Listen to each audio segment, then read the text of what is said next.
Hello, I'm Lucy, and this is Footnoting History. In this week's episode, I'll be discussing beguines, their beginnings, and what religious women did in 13th century Europe.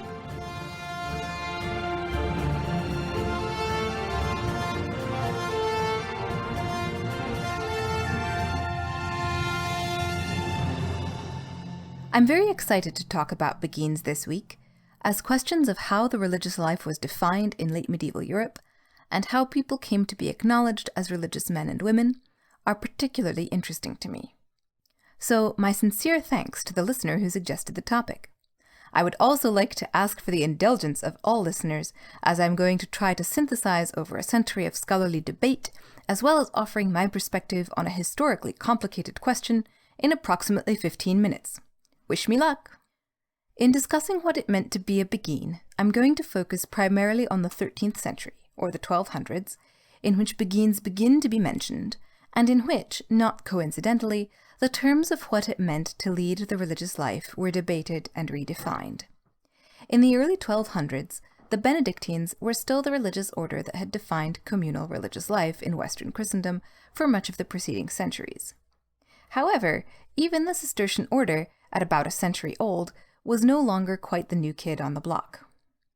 As many European societies became more prosperous and more urbanized, there was more clearly a worldly life against which religious communities might define themselves, and a number of new orders were established.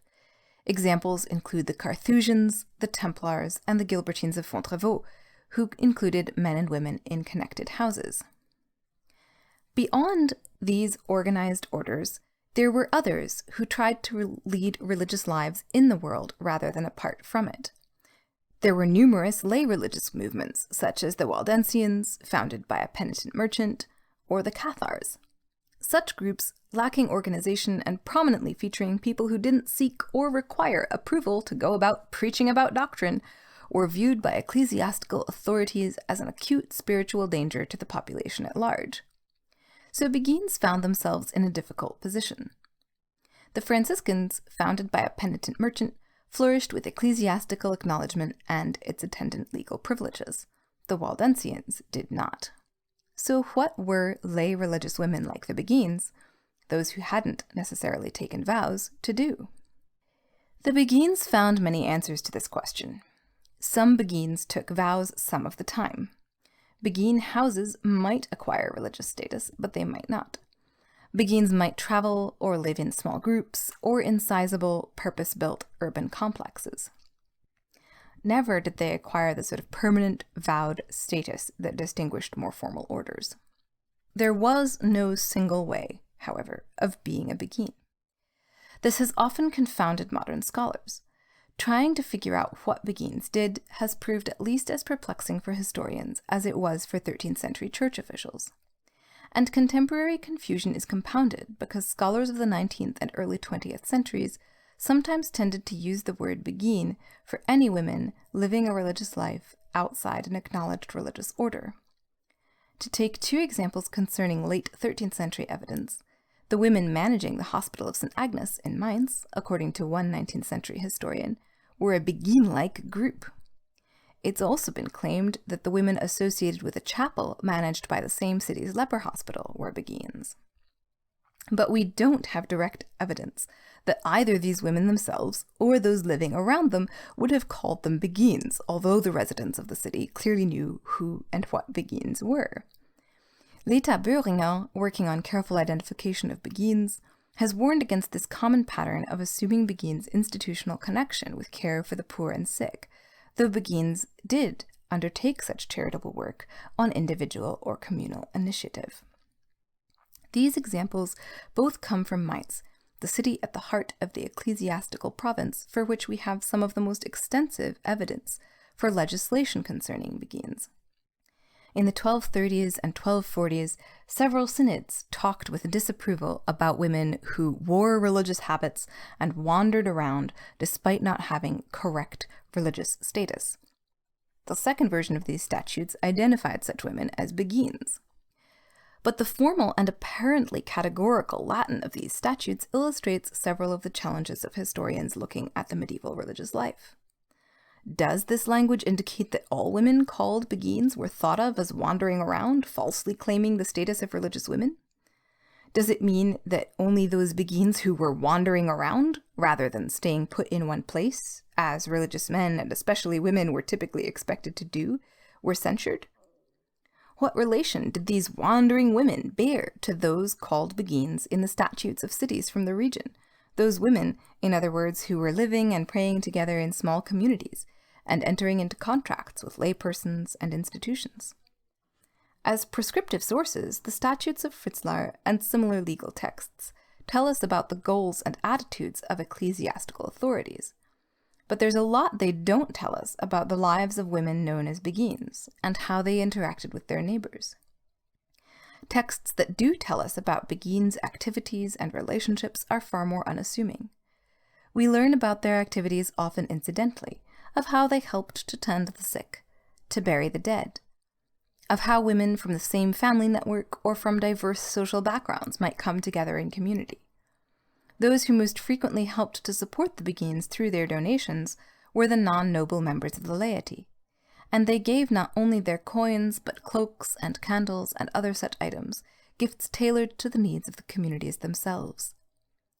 Such pieces of evidence, small though they are among my favorites, suggesting close relationships between beguines and those who were their neighbors and friends. The identity of beguines and beguine houses was not dependent on an organized order like that of the Benedictines or the Cistercians. Beguine houses were often personal foundations, taking shape in a semi-formal way. As you can imagine, this tends to make finding records of beguines particularly challenging, without an infrastructure dedicated specifically to keeping their records.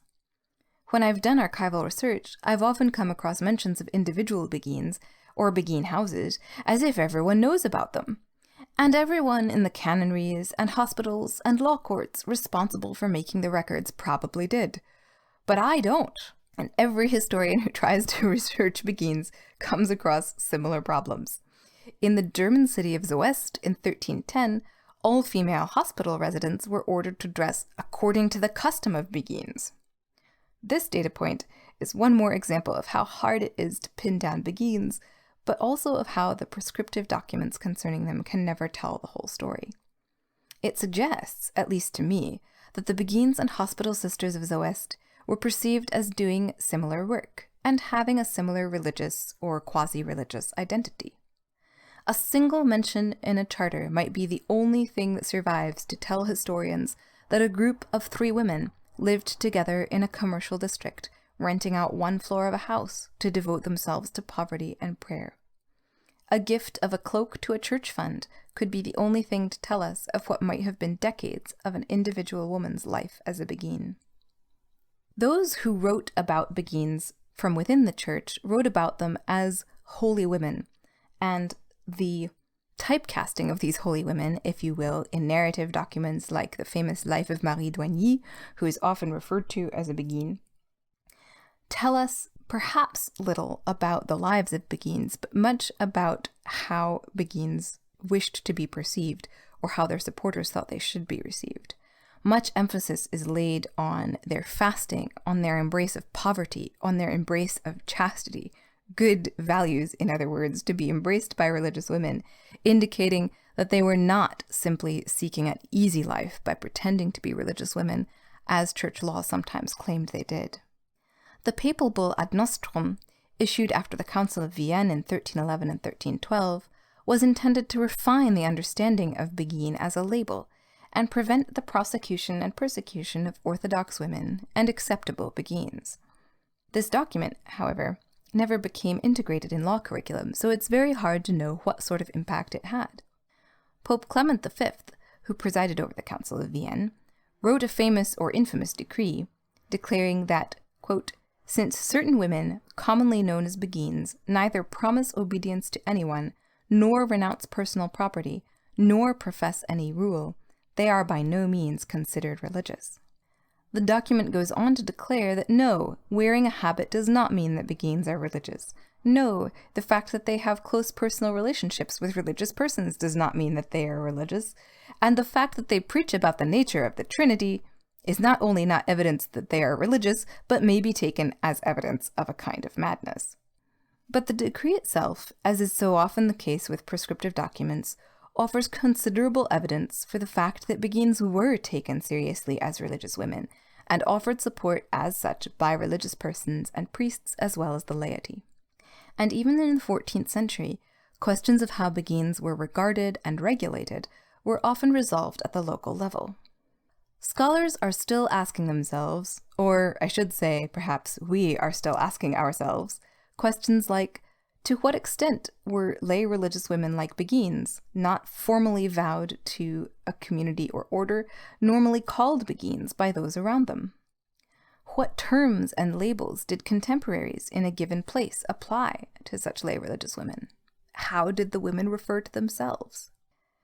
As historians, we keep experimenting with good ways to study beguines. Imposing modern categories doesn't work.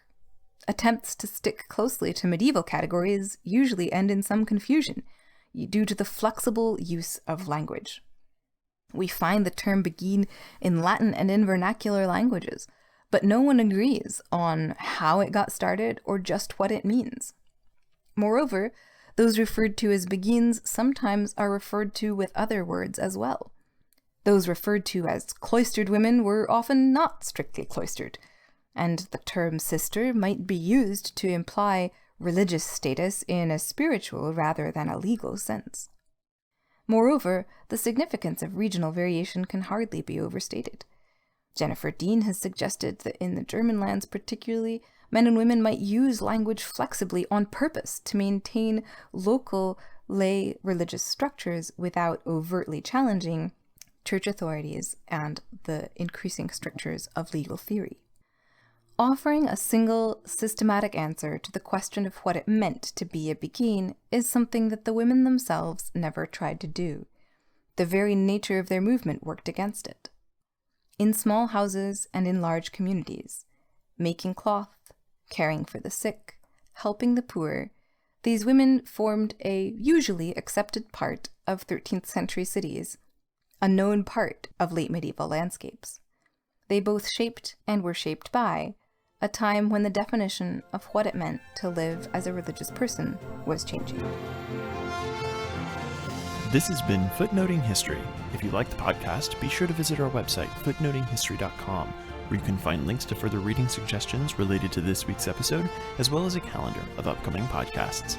You can also like us on Facebook and follow us on Twitter at History Footnote. Until next time, remember, the best stories are always in the footnotes.